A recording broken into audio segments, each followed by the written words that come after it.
स्वाधीनता दिवस पूर्वदिन अर्थात 14 अगस्ट रे आम देश में विभाजन विभीषिका स्मृति दिवस पालन कर क्रम में गंजाम कोदला स्थित कल्याण मंडपठारे भारतीय जनता पार्टी पक्षर विभाजन विभीषिका स्मृति दिवस पालित होईछि। कविसूर्यनगर विधायक प्रताप चंद्र नायक मुख्य अतिथि भाव में जोगदी एही दिवस पालनर मुख्य उद्देश्य उपर आलोकपात करथिले। ଏହି ଅବସରରେ କୋଦଳା ଏନ୍ଏସି ଅଧ୍ୟକ୍ଷ ସୂର୍ଯ୍ୟନାରାୟଣ ନାୟକ, ଉପାଧ୍ୟକ୍ଷା ରଞ୍ଜିତା ସେଠୀ, ସମାଜସେବୀ ଦୁର୍ଯ୍ୟୋଧନ ଗୌଡ଼, वरिष्ठ नेता चित्रसेन परिडा, बहु सरपंच, बीजेपी मंडल सभापति, बहु कर्मकर्ता माने उपस्थित रहिथिले।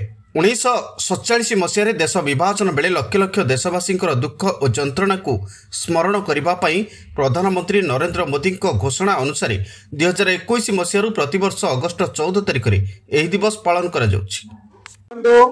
जेते दिन पर्यंत आमे हमर अतीत को न जानिबा बा अतीतर इतिहास को न पढ़िबा ताहले आमे भविष्य गढ़ी परिबा नहीं।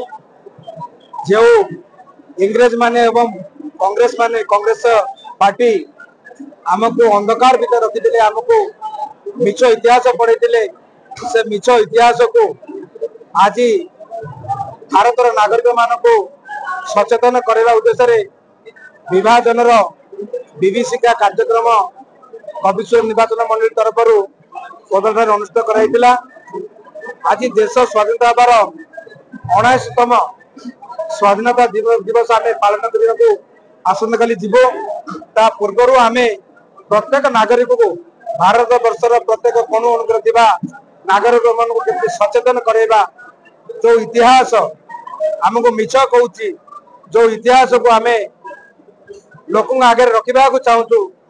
आज विभीषिकार से काल रात्रि जो दिन 1947 मसीहा अगस्त 15 तारिख में स्वाधीनता पाइबा पूर्व राति भारत पाकिस्तान विभाजन पूर्वर मोर कोटि कोटि माँ, मोर कोटि कोटि भाई तांकर जीवन बचाई पाकिस्तान एवं